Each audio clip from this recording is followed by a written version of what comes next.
Good evening. It is Monday, October 22nd, and I call the Maple Plains City Council meeting to order. Please stand and join us in the pledge.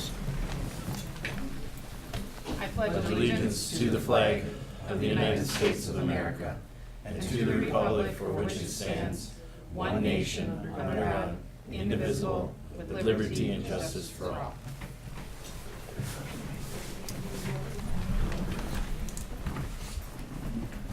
I am looking for a motion to adopt the agenda for tonight's meeting. I'll make that motion. Moved by Fay, Second? second by Broda. Any further discussion?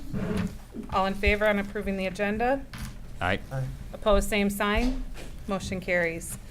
Next item of business is our consent agenda, which includes October accounts payable, city council minutes from September 24th, city council minutes from September 24th workshop, city council minutes from October 8th workshop, and pay request number 2 on the 2018 street reconstruction project. Looking for a motion to approve the consent agenda. So moved? Moved by Broda. Looking for a second. Second by DeLuca. Any discussion? Mayor, I'd like to pull consent agenda A and E for comment and question. Okay. Pulling letter A and E. Okay, with that, we are looking to vote on approving letters B, C, and D. All in favor of approving B, C, and D? Aye. Aye. Opposed, same sign. All right. Councilmember Fay. We'll start with quickly just accounts payable. Bobby, I am assuming that Lano Equipment did not spend a $50 to send an invoice for a nickel. Yeah, I'll have to look into that. All Okay. right. Yeah. And then a year ago, Orono Community Education, a year ago, we had discussion on this same item for summer. Correct. And we were going to, if I recall correctly, we were going to look into it Yep. prior to this year. We Yep. haven't. I think part of what we've said in the past too, and maybe some clarification here would be great. Do we want them to come in and give a presentation? I know we've done that before in the past with other civic organizations. I know that we've put a cap on the amount that we provide on civic organizations on other groups. So if that's something that would interest council, we can definitely get something set up where that happens and remove this invoice for the time being. I think that's a good idea. I think we've set the precedent that any other organization we've asked for a presentation of the needs. So I'd be in favor of that. As would I. Perfect. I can do that. Point of clarification, Bobby. Yep. Did they provide service for the summer? Yeah, I mean, they do every year, every summer for all their rec programs. Other civic organizations have done something similar before, and we've requested the same thing. Seems a bit late. If we should have had this discussion, we should have had it in the spring, before they did their programming, not after. What was the understanding you had with Community Ed? Quite frankly, it wasn't brought up.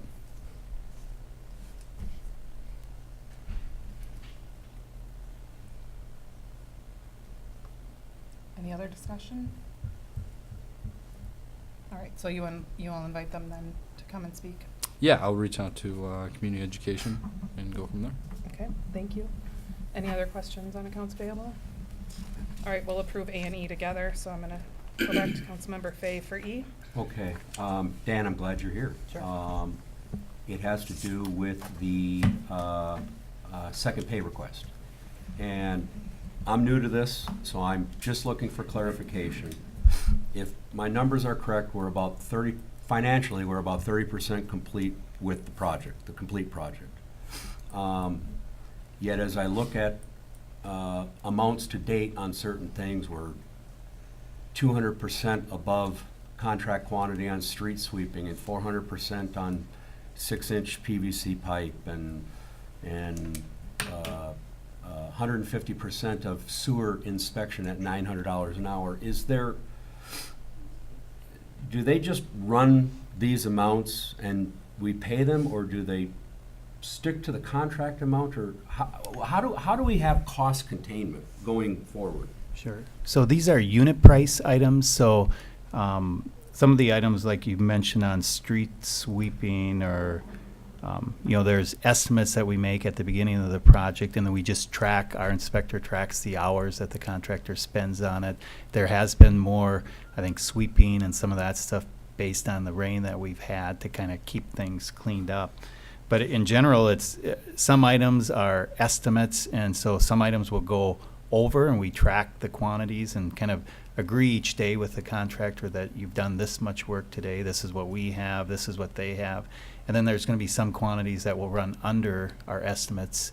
And so usually it ends up at the very end of the project, it balances out. But cost containment is based on, the inspector and the contractor tracking quantities and agreeing to those each day. But our engineering, meaning you're abreast of this on a daily basis. This isn't new to you at every pay request, in other words. Correct. Okay. Yeah.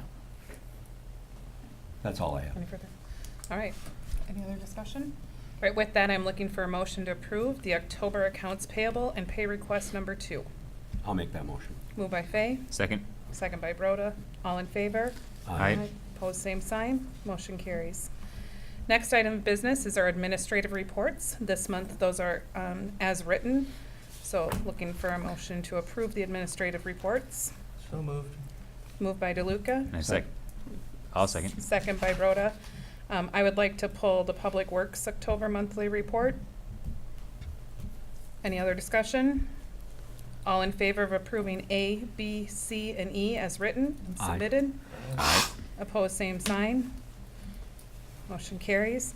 I just had a couple quick questions on the Public Works report. Yeah. With regards to number 2, where it talks about working with West Hennepin and Maple Plain Fire with debris cleanup after the accident. Correct. I was just inquiring why that was not done by the state or the City of Independence, since that's where the accident was. Sure. And it So, was on a state road. yeah, so I know that the equipment that we had, the fire department requested that specific equipment that our public works had to be out there to clear the road. The state took the position of blocking off the road, but didn't bring any equipment to clean it up. And so our department, fire department specifically, because the equipment that we have mandated that our public works be present at that site instead of, say, the Independence Public Works. That was my understanding. I looked into that as well. And is that typically not done by the state when it's on a state highway and we're calling in our staff on overtime? It really varies on where you're at in the state and where you're at within the crash. Sometimes they do, sometimes they don't. On this particular event, it was fortunate that the City of Maple Plain has a Bobcat and a sweeper. City of Independence doesn't have one of those. And so we just try to work together between both cities and the area of who can get there faster and who can get the job done quicker to get the road open. Sometimes if we wait, the state has the equipment, but it could be a call out for another person, another 2-hour wait. And we were able to get a hold, or the fire department was able to get a hold of the City of Maple Plain Public Works employees, so they were able to help and assist on that, and we appreciate that. Thank you. All right, and then my other question was, with regards to number 10, it talks about the upgraded security lighting at the Rainbow Park Warming House in Northside, doesn't it? I know last year we had residents from around the Rainbow Park area asking if we could turn down the lights. Yeah. And while I appreciate the security side of it, I'm wondering if there's anything that can be done to address their needs, because I know there's lights on the hockey rink as well as the building. Yeah. I thought we did some things last year to help with that, but I'll look and see what I can do. We might have done it last year, but it's pretty bright again 'Kay. this year when I drive by, so. All right. I just wanted to ask, since it was on the agenda for those neighbors. Sounds good. All right, thank you. Yep. With that, I'm looking for a motion to approve the administrative reports. So moved. Moved For Public Works. For Public Works, Yeah. sorry. By Yeah. Councilmember Broda, Second. second by Fay. All in favor? Aye. Opposed, same sign. Motion carries. Our next item of business is our public hearing for our 2018 street reconstruction assessment roll. So the public hearing is now open, and I will turn that over to our engineer. Thank you, Mayor. Once again, I'm Dan Boehm, the city engineer, and we're going to run through the agenda on what I'll kind of talk about in an opening presentation, and then at the very end of the presentation, we open it up to questions and answers that the public may have. in general, you can address those questions to the council, and they'll ask staff to give feedbacks also. But we're going to run through an updated schedule. I know that's been something that a lot of the residents have asked about as we are getting to, October 22nd, and things are still going strong on the project. We're going to talk about project costs and our city formula, then about the special benefit analysis and some adjustments that were made to the assessment roll. We'll run through the proposed assessment roll, the interest rates, terms of assessments, and a typical yearly payment, and then open it up to questions. And we can go back to any of these slides as needed during the question and answer session. So updated schedule on Howard Avenue.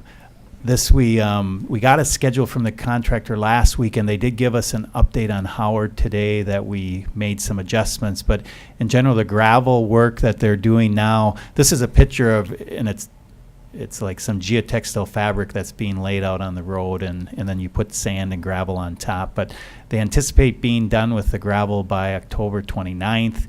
Then the concrete curb and gutter crew is going to come in and place concrete curb and then the concrete aprons. And one of the things when they place the concrete, there is a number of days that, usually at the end of every day you're able to drive into your driveway each night. But when they place the curb, that curb has to set up for a certain number of days, and we'll provide more specific information on that. So it will be a time where you can maybe park next to your home, but you won't be able to pull into the driveway because of the concrete curing. They anticipate asphalt being placed on Howard by 11/6/2018, sodding 11/15/2018, and that last item on the list is just the final lift of asphalt, and any final restoration work that they don't get done this fall will be done in the spring of 2019. So right now, the concrete curb and gutter, that's kind of a critical thing on both stretches of the road because, concrete has that curing time, and we want that to get in as soon as possible. So that's Howard. The next stretch is Independence, and we're showing the compactor there driving down into the trench because that's kind of what people on Independence are now seeing going on. The contractor is anticipating being done with the utilities on November 2nd. And you can see here between the utilities and the gravel, it's going faster because they're planning to have the road construction crew, when they get finished on the 29th, will keep working on Independence. And then when the utility crew gets done on 11/2, they'll start on the other side working back. So they do have a faster schedule related to the gravel work on Independence. In general, Independence is going faster right now because it's a little drier, and I know one of the property owners mentioned the overhead power lines aren't as big of an issue on Independence, and so all that helps to help the contractor go faster. The curb and aprons for concrete are planned to be placed by 11/9/2018. Asphalt 11/15, sodding is 11/28/2018, and once again the final restoration for Independence and final lift of asphalt spring 2019. The total project costs are listed here, and we have them kind of listed for each utility as well as the street, because some of the next sheets we kind of refer back to these numbers. And if some of you were at the kind of open house that the city had back in late September, these are kind of the same numbers we presented there. But the total project cost is $1,744,000. And when you take the city's formula for assessments, we look at it in different stages for each utility. So for sanitary sewer, we take the total project cost divided up by parcels, which is 38, and then the 35% is what the city is proposing to assess for this project to the property owners. 65% the whole city pays. But you see that for sanitary sewer, for water, and you come up with $2,118.42 per parcel for the sanitary sewer assessment, $3,448.53 for the water main assessment. Then the storm and street is based on adjusted front footage. So you take that $225,000 of storm sewer cost divided by the total adjustable front footage and then multiply by the 35% to be assessed, and you come up with $19.54 per adjustable frontage on the storm sewer costs and the $82.86 on the street costs. And once again, the city is proposing to assess 35% of the cost to property owners, and 65% will be paid for by the city as a whole. We did an example calculation, and is someone from 1706 Howard here? Because sometimes, it's special when you get listed on the, or maybe not so special, but we gave you 1706 an example calculation for how their assessment was calculated, and they had 99 feet of adjusted frontage, and you see the cost of the sewer, the water, the storm, the street, and you add all those up, and it adds up to $15,704.55 by the city formula. And then the next step that the city does on their assessment projects is they have an independent appraiser that does a special benefit analysis. On this project, 6 properties were looked at this summer, and the result of that special benefit analysis was that they came up with some properties would have a $15,000 benefit, other properties a $20,000 benefit. So staff took that information from the special benefit analysis and compared it to what the city's formula was calculating, and then made some adjustments on certain properties based on those results. And we'll go back to 1706 Howard again. So if you recall, their calculated assessment was $15,704.55. Based on the special benefit analysis, the maximum assessment would be $15,000 for that property. So the assessment that's being proposed tonight that the council has in front of them for the proposed final assessment roll would show a $15,000 assessment for that property. And so there are other properties that fall into this category where we made some adjustments. If a property was anticipated as being like $20,000 in special benefit and their formula calculated out to be $17,500, then that property was left at the $17,500 based on the special benefit analysis, and no adjustment would have been done. This is the assessment roll, and it's in a smaller format, but wanted to, if we need to go back to this to any property owner, we can, but this kind of shows the calculation of what was done at the feasibility report done in December of 2017, and then what our estimated preliminary assessment calculation was from our formula in the third to the last column. The second to the last column is showing like adjustments that were needed to tie into the special benefit analysis, and then the very last row is the proposed assessment roll for this project. There was one property that was brought up at the neighborhood kind of gathering that was held in late September, and that was at 4845 Independence, where there is an adjustment made based on discussions from that property owner that related to the sanitary sewer line. So that's reflected on this final proposed assessment roll. And once again, we can go back to this during the question and answer. The interest rate on this project is based on the bonds that the city sold, and so the interest rate being proposed for the assessments is 4.75%. The terms of the assessment it's being done over 20 years, which is what the city's been doing on their last few projects. Once an assessment roll is adopted, a property owner can pay off that assessment within 30 days of the adoption of the assessment roll with no interest. The assessment roll is eventually sent to the county by November 30th, 2018. If there's some property owners, because it's October 22nd, if there's some property owners that pay off their assessment before that 30-day period, or possibly even after the November 30th date, but before December, the city will update the county usually in late December, early January of here's the final property owners that will, where the assessments will go on their property taxes. Your first payment is due in 2019. So when you get your tax statement next year, that will reflect any assessment on it.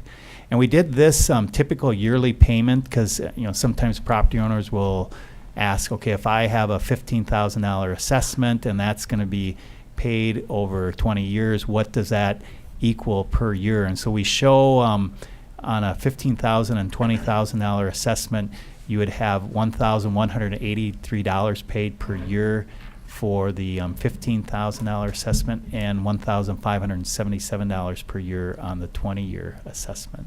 And that includes interest, that interest of 4.75%.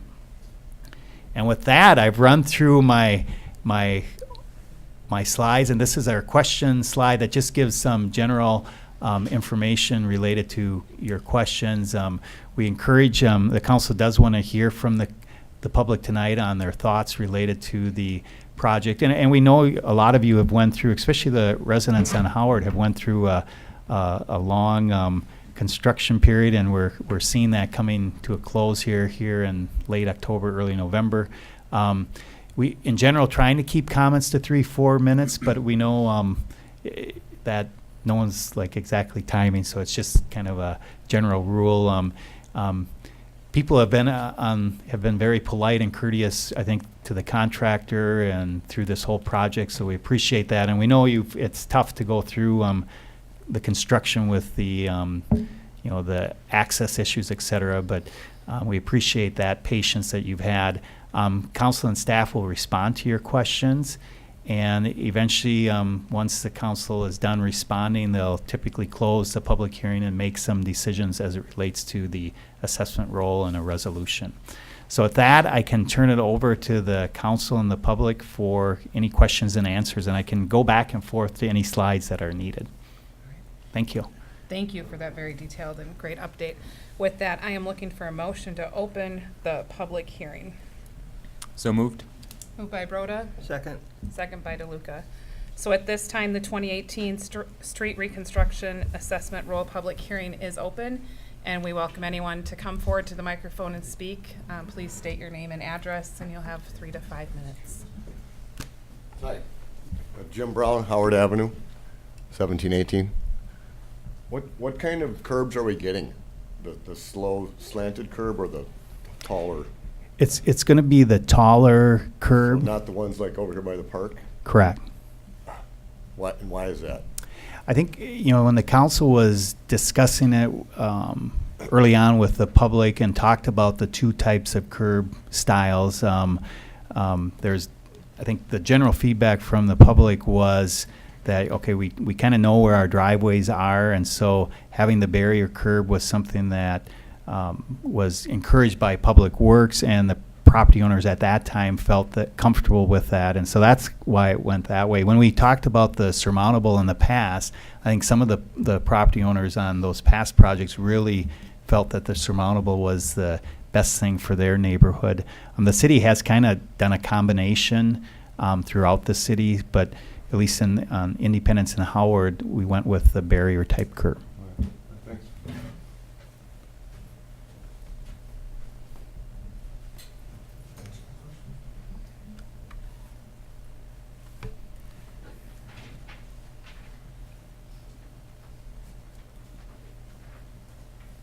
Hi there, Adam Gabois, 4900 Independence Street. Just had a couple questions, mostly for Dan.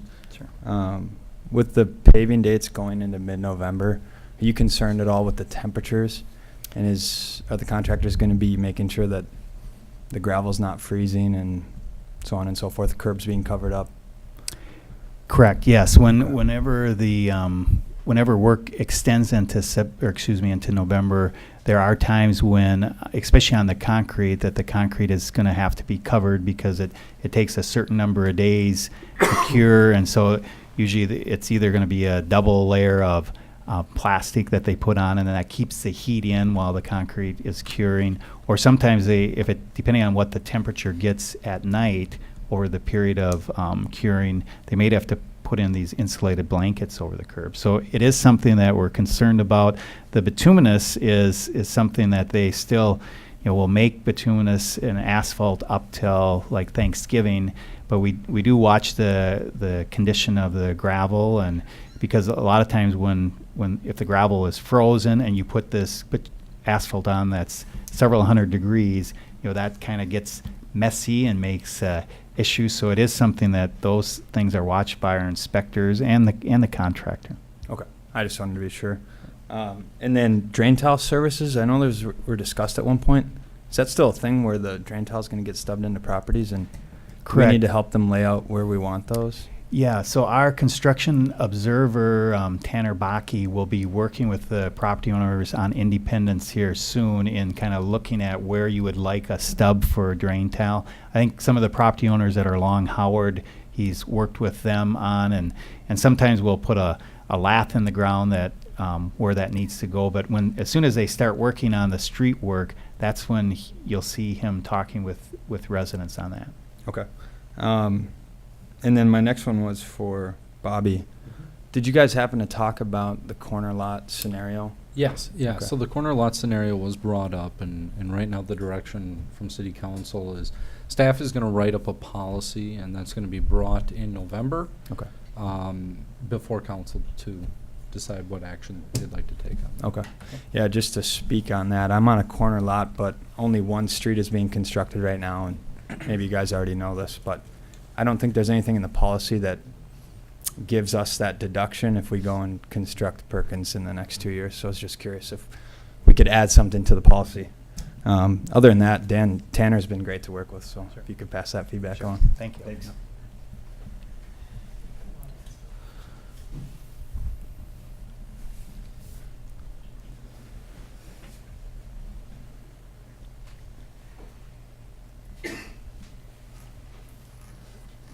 Hi, I'm Russ Sturdy on 4845 Independence Street, and I got a few questions that I've got because I've had an understanding on this cement, cutting through the cement with whatever they're doing, water or whatever, that they're only going to put back regular cement.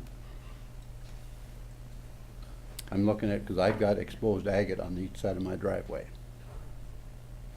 So I think is the question related to, so that we have the standard concrete curb and gutter, and then there's a standard apron that is being placed at each driveway.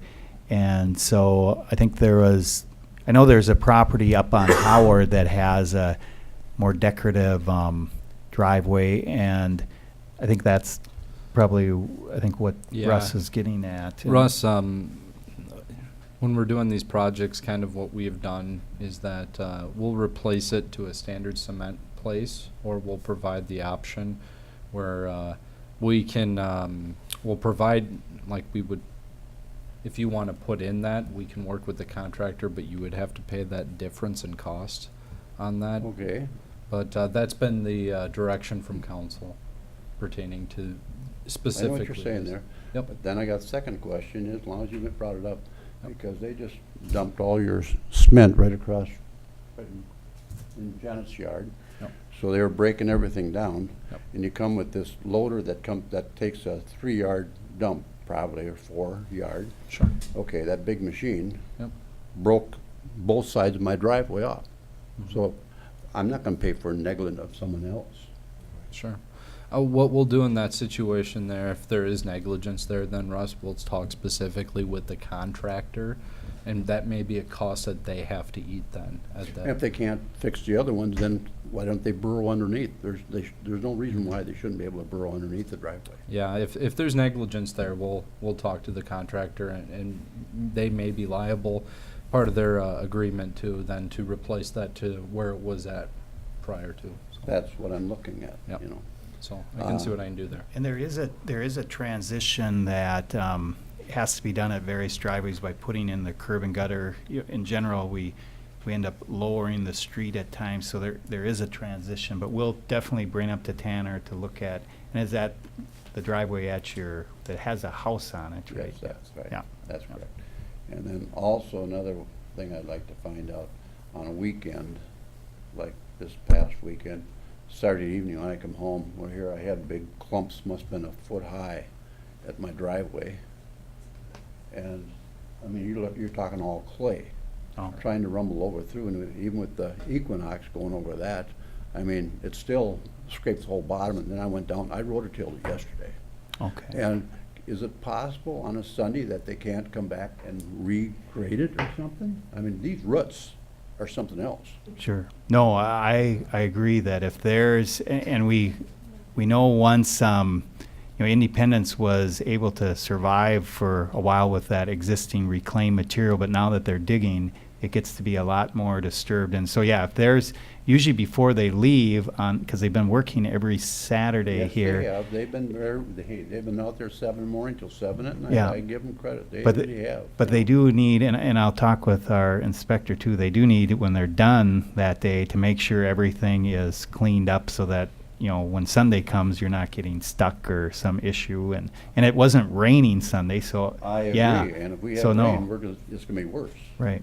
No, so that's a good point. And there is, if you have a situation that you see, don't be afraid to call Tanner or myself on Sunday, because we can contact the contractor and say, hey, here's what we've heard from property owners out on the site, and they can send someone in to take a look at it. So it's not that because it's a Sunday that if there's some issue, they can still resolve it. But yeah, they're located up in Annandale, so it's not that they're that far away from the site. Oh, I understand that. Yeah. Thank you.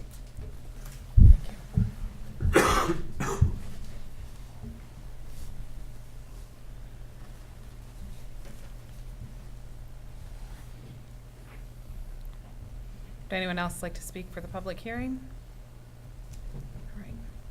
Seeing no one, I will entertain a motion to close the public hearing. I move we close the public hearing. Moved by DeLuca, Second. second by Fay. All in favor? Aye. Opposed, same sign. Motion carries. The next item of business is Resolution 18-1022-01, a resolution approving the 2018 street reconstruction assessment roll. I will turn that back over to staff. Thank you, Mayor and City Council. You have before you a resolution to approve the assessment roll that Dan has gone through with the residents here before. This assessment roll is a process to put together, not only with a engineering formula, but also with a hired benefit analysis appraisal that was done to gather data on individual properties to set these assessments, and what you have before you is a resolution that would approve that assessment roll in the packet. With that, I'd be happy to answer any questions. Bobby, I don't have any questions. I just want to commend you and staff. I think this whole process over the course of the past year has been very transparent, very open. Residents have been well informed. CBRE was exceptional in your choice in doing the special benefit analysis. They were exceptionally well done, and just wanted to recognize you for that. Thank you. Any other comments or discussion? All right, with that, I am looking for a motion to pass Resolution 18-1022-01. I move we approve Resolution 18-1022-01, adopting the assessment for the 2018 street and utility improvements. Moved by DeLuca, Second. second by Fay. This will be a roll call vote. Councilmember Fay. Aye. Councilmember DeLuca. Aye. Mayor Moskowski. Aye. Councilmember Broda.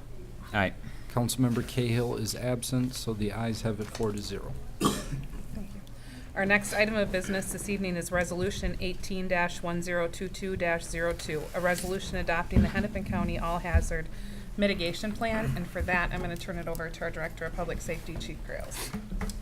Honorable Mayor and Council, before you is a memo from myself to Administrator Shane in regards to adoption of the 2018 Hennepin County Multiple Jurisdictional Hazardous Mitigation Plan. In 2015, Hennepin County Emergency Management began trying to identify critical infrastructure within the county that they would like to have listed on a mitigation plan in order to receive FEMA funding in the event of a natural disaster. They had to identify what the problem areas were and what our critical infrastructure was. It was a long process. Like I said, started in 2015, and it's not coming before you until now in 2018. It took time, a lot of work, a lot of identification of those critical infrastructures and what would we like to see as a mitigation in the event something should happen. On my memo to you, I apologize, in the first sentence it says to the City of Independence, which it should be the City of Maple Plain. Obviously, I did this as well for the City of Independence, and so therefore on your packet it says Independence, but it should be Maple Plain.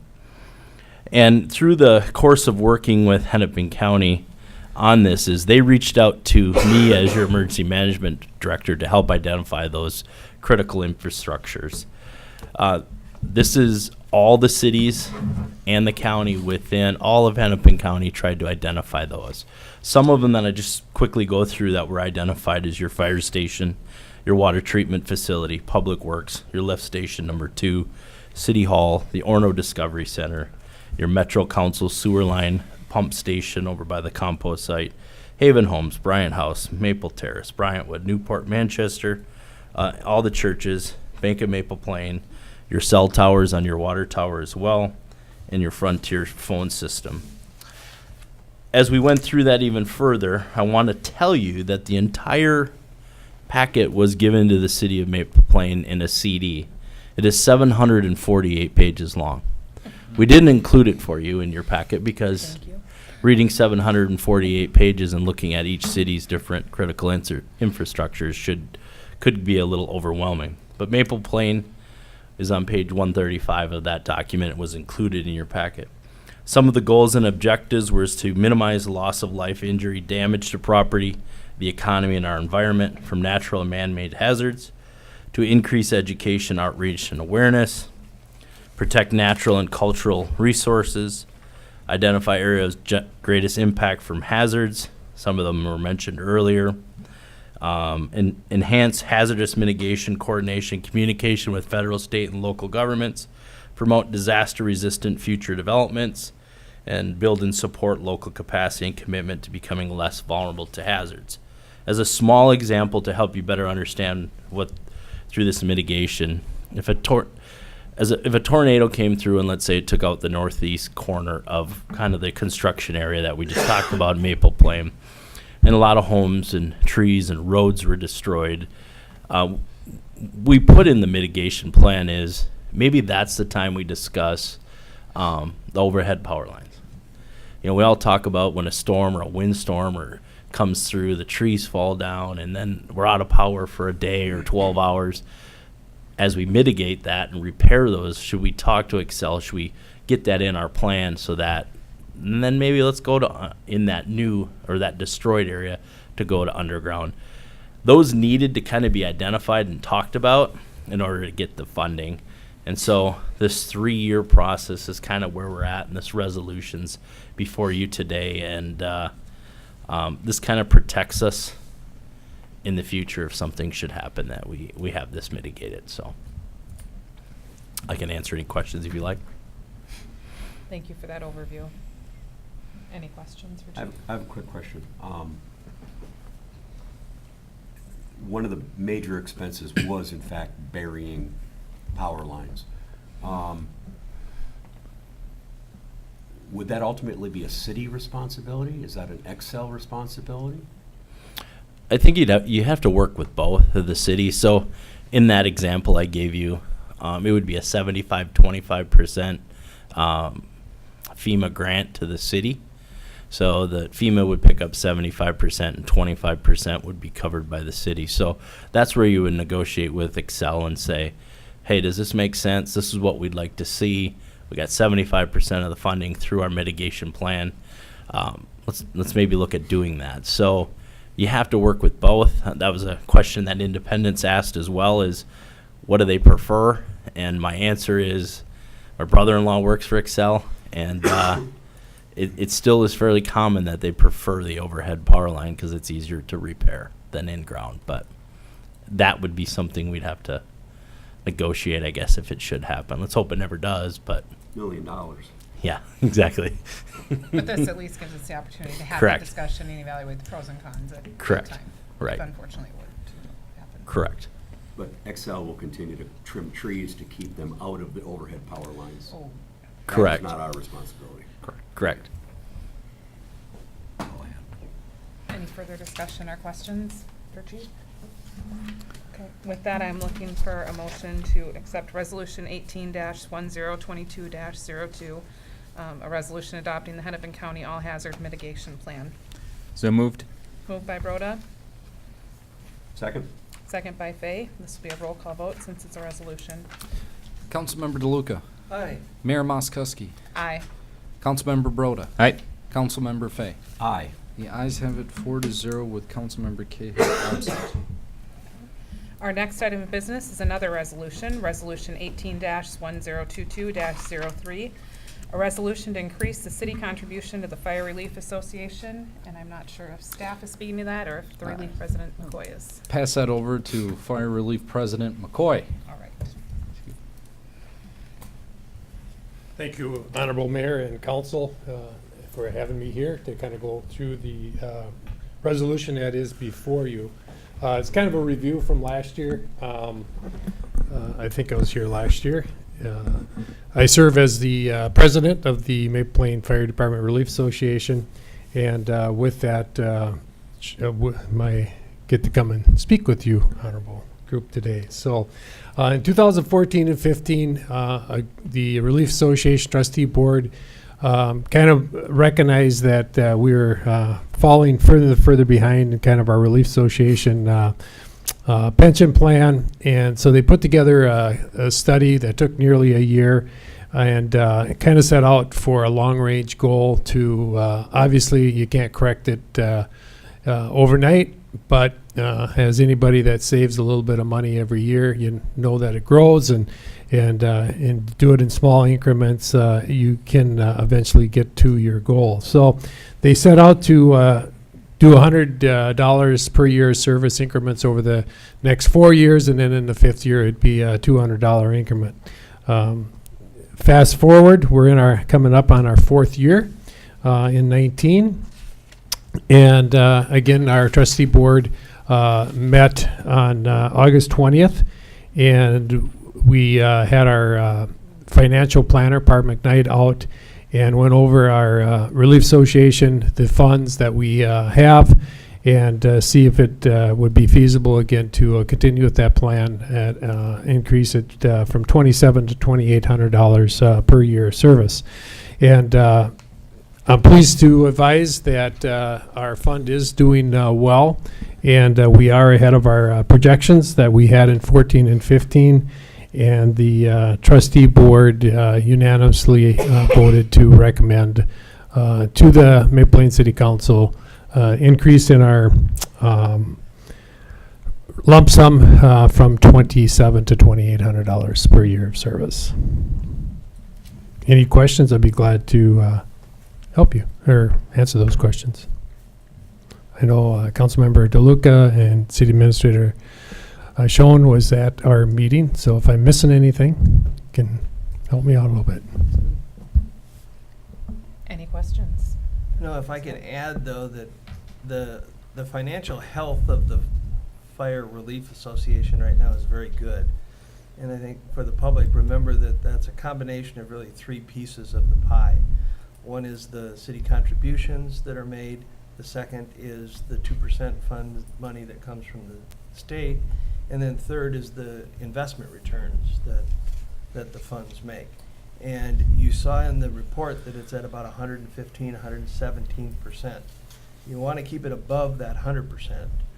Yes. And the higher up you are, the more strength you have. I think we found, at least the Relief Association feels that range that we're sitting in right now is comfortable. It allows for some down movement without affecting things, yet is still fiscally responsible. And I just may add the three-legged stool, there is a fourth leg there The firefighters do contribute a $10,000 contribution to that fund each year as part of this 5-year plan. May not sound like a lot, but they work their tails off to get that 10,000 and be able to donate it back. I know a few of you are at the steak fry, and that's primarily where that money that's raised here goes to, and appreciate the support there at Steak Fry. And we have to commend our firefighters for working really hard with that and contributing also. Not only 24/7 answering fire calls, you're talking about the crash out on 12. They all, on that Friday night, most of them had plans, but those plans went by the wayside, and they spent 5-6 hours out there and on that tragic accident. So they give a lot of time and then come in and do fundraising on top of it. So they're a dedicated group, and I'm very proud of them. And you should be too, and I'm sure you are. We are. Absolutely. Thank you for that update. Any other questions for Relief President McCoy? Okay. With that, I'm looking for a motion to pass Resolution 18-1022-03, a resolution to increase the city contribution to the Fire Relief Association. So moved. Moved by DeLuca, Second? second by Broda. This will be another roll call vote since it's a resolution. Mayor Moskowski, Aye. Councilmember Broda, Aye. Councilmember Fay, Aye. and Councilmember DeLuca. Aye. The ayes have it 4-0 with Councilmember Cahill absent. Thank you very much, Council and Honorable Mayor. Appreciate that. Thank you for being here. Thanks for And your work. Ray, thank you for your great work leading that association and all your work over the years. We are very blessed to have you. Our next item of business tonight is to discuss and approve a performance-based spot bonus for Fire Chief Justin McCoy. I'm going to turn that over to our administrator. Thank you, Honorable Mayor and City Council. What you have before you is a request coming from the City Administrator recommending a spot bonus pay of $2,000 to our current Fire Chief, Justin McCoy. I feel that this action is appropriate. Fire Chief McCoy has not received any increase in his stipend over the past almost 2 years. He's been the chief now. He's just shy of 2 years. So at this time, I know he's approached the Fire Commission at times for compensation increase. And in reviewing that, I felt it was appropriate to come forward with a $2,000 spot bonus based off of the numerous accomplishments that he has brought to the fire department, including creating a 10-year capital equipment improvement plan, which is awfully significant with the going rate of fire trucks these days. Was a very important, integral part of helping moving the fire department from an election to selection chief process. He's been replacing fire equipment very effectively, as well as communicating clearly with surrounding communities in which the Maple Plain Fire Department serves. He started an award ceremony that recognizes the years of service for Maple Plain firefighters, reworked the entire Maple Plain Fire Department budget so it is easier to follow and understand, particularly with the fire department formula with the City of Independence. He's recruited a new class of firefighters to join the fire department. We'll have more of those coming up, hopefully, before City Council in the future. And has purchased and implemented technology where he's actually been talking to other city managers and administrators based off of the fire reporting methods that he is bringing to the city of Maple Plain and Independence, and has created and maintained a positive work culture within the fire department, which is extremely important. With all that, I have the utmost confidence in Fire Chief Justin McCoy and would recommend at this time a $2,000 spot bonus pay per his performance. With that, I'd be happy to answer any questions. I have several. Okay. I think he deserves a bonus. There's no doubt about that. I think the list of accomplishments you've read are just a portion of what he's done so far. Absolutely. And as a fire commissioner, I had the opportunity to sit in his review that was conducted about a year ago, maybe 9 months ago. Nothing but glowing recommendations and remarks from all of the firefighters that were interviewed, and I think he's doing a fantastic job. This just doesn't sit well with me, because about a year ago, the Fire Commission was approached by Justin, and prior to that meeting, the meeting before, we talked about raises for the chiefs and the trainers and all that. That was passed through without a problem. Justin then came to realize that he's putting in much more time than he anticipated to do this well, and to do it as well as we see here, to the point of him working 12 to 15 hours a week, which is a third full-time employee, in addition to all the work he's doing and the family he has. He sacrificed countless hours for his $3,500 a year stipend, and he asked for an increase at that point over a 3-year period of $10,000, a step plan to get to that point, which would bring him about average of fire chiefs in the area, which are paid between $8,500 and $12,000, and many of them now are going toward a full-time position because we know where volunteers are at with fire departments. All that to say, the commission approved that plan, that idea, 4-0, unanimously, decided that he was an important asset for the team. It was brought to this city council and was shot down, for lack of better words. Thought that the channel should have gone somewhere else, and it got lost in the shuffle for months. I brought up 3 separate times asking where this raise went, why it's not being discussed, what committee it's in, and here we come back almost a year later offering a one-time spot bonus with still not another discussion about his yearly annual raise.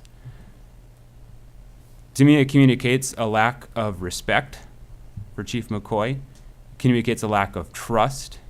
It communicates that we don't value all of his service he's put in. And I don't know if this is a precedence going forward rather than an annual raise, that we're going to continue to make him jump through hoops to get this raise year after year with undescribed metrics and expectations.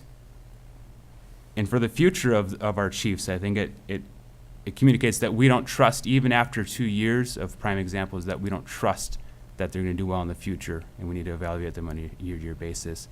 It doesn't sit well. It doesn't.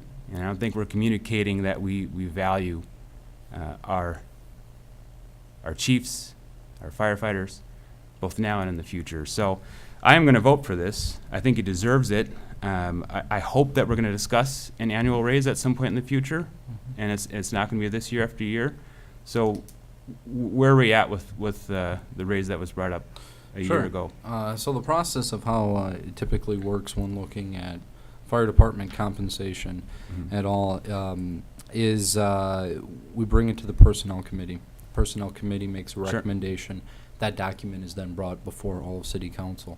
The personnel committee recently met, it was about 2 weeks ago, and we decided that the Appendix D salary for next year's compensation of firefighters would be going forward in front of council at next month's city council business meeting. And that includes a raise for Chief McCoy. At this time, right now, we are looking at the spot bonus for Fire Chief McCoy. There is no built-in raise for the following year at this time.